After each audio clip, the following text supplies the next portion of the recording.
जय जय स्वामी समर्थ. स्वामी भक्त हो. स्वामी कृपा चॅनेलवर तुमचे स्वागत आहे. भक्तांनो, तुम्हाला वाटत असतं की एवढी कठीण परीक्षा का असते, तर त्याचंच उत्तर मी आज तुम्हाला सांगणार आहे. स्वामी भक्तांनो, थोडा बाहेरचा आवाज जाणवत असेल पण त्याच्याकडे कृपया दुर्लक्ष करा. मन शांत ठेवा. स्वामींचा संदेश मनापर्यंत पोहोचू द्या. आजचा प्रश्न खूप खोल आहे. कधी-कधी तुम्ही देवाला म्हणत असता, देवा, एवढी कठीण परीक्षा का दिली? हा प्रश्न आज पहिल्यांदा पडलेला नाही.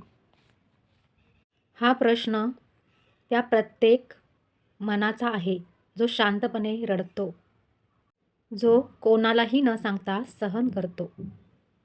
आज स्वामी तुम्हाला उत्तर देत आहे, तेही माझ्या माध्यमातून.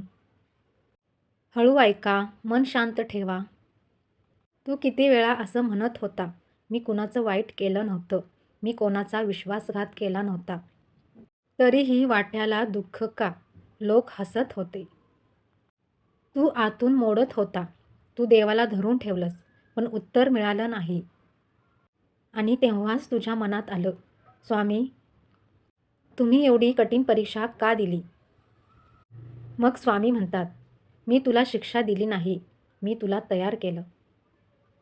तू समजतोस की मी तुला त्रास दिला, पण खरं सांगू, तू ज्या उंचीवर जायचा आहेस तिथे जाण्यासाठी सामान्य मन, सामान्य शक्ती चालत नाही. परीक्षा म्हणजे शिक्षा नाही. जसं की हिरा घासल्याशिवाय तो चमकत नाही, तसेच भक्ताची परीक्षा घेतल्याशिवाय तो देवाचा माणूस बनत नाही. तू एकटा नव्हतास. तुला वाटलं तू एकटा आहे. तुला वाटलं देवही पाहत नाही. पण स्वामी म्हणतात, तू रडत असताना मी तुझ्या शेजारी बसलो होतो. तुझे अश्रू वाया गेले नाहीत. ते तुझ्या भविष्यातील आनंदाचं बीज होते. मी न्याय लगेच दिला असता तर तू मजबूत झालाच नसता. मी तुला एकटं ठेवलं. मी तुला शांत केलं. कारण मला तुला अचल बनवायचं होतं. ज्यांनी तुझी थट्टा केली, ज्यांनी तुला खाली ओढलं, ज्यांनी तुझ्या पाठीवर वार केला. तर स्वामी म्हणतात, मी सगळं पाहिलं आहे. तू शांत राहिलास कारण तुला माहीत होतं माझा न्याय होणार आहे. आज मी तुला सांगणार आहे, तुझी परीक्षा संपत आली आहे. तुझं ओझं हलकं होणार आहे. जे बंद आहे ते उघडणार आहे. जे थांबलं आहे ते चालू होणार आहे. कारण तू परीक्षा पास झालेला आहे. तू विचारलंस की एवढी कठीण परीक्षा का दिलीस?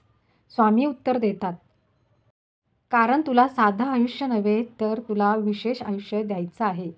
आजपासून डोळे पुस. मन शांत ठेव. बाकी सगळं माझ्यावर सोड. आतापर्यंत तू ऐकलंस की स्वामी परीक्षा का देतात. आज स्वामी सांगणार आहेत, परीक्षा संपल्यानंतर भक्ताला काय मिळतं. हा संदेश ऐकताना घाई करू नका.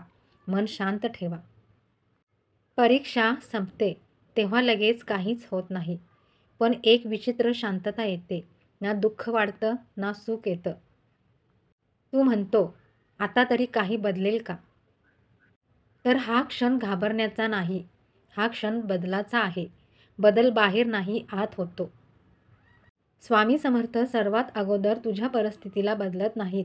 ते पहिलं तुलाच बदलतात. कारण परिस्थिती मग बदलते. पण मन नाही बदलत. मग परत परीक्षा येते. स्वामी म्हणतात, मी तुला दुःखातून काढलं नाही, मी तुला दुःखापेक्षा मोठं केलं. जे निघून गेले ते का गेले? तुझ्या आयुष्यातून काही लोक गेले, काही नाते तुटली.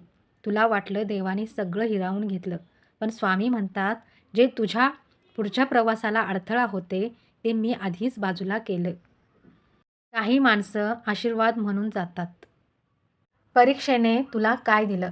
तर शांत, सहनशीलता, कमी बोलण्याची सवय, कमी अपेक्षा, खोल श्रद्धा हीच लक्षणं आहेत. स्वामींच्या जवळच्या भक्तांचे न्याय लगेच दिसत नाही. कधीकधी तो तुला दिसतही नाही, पण तू पुढे जात असतो. आणि जे तुला तोडायला निघाले होते ते तिथेच अडकतात. तू पुढे जात राहा, मगच मी पाहतो. एक दिवस तू मागे वळून पाहशील आणि म्हणशील, हे सगळं नसतं झालं तर मी आज इथे नसतो. म्हणूनच मी तुला तोडलं नाही, घडवलं आहे. स्वामी आज तुला म्हणतात, घाबरू नको, तू एकटा नाही, तू अजूनही माझ्या जवळ आहे. तुझी वेळ येत आहे, हळूहळू पण निश्चित. स्वामी भक्त हो, आजचा हा संदेश जर तुमच्या मनाशी जुळला असेल, तर एक लाईक करून तुमची श्रद्धा व्यक्त करा. कमेंटमध्ये तुमच्या भावना लिहा आणि हा संदेश शेअर करून स्वामींच्या कृपेच्या या प्रवासात सहभागी व्हा. श्री स्वामी समर्थ. जय जय स्वामी समर्थ.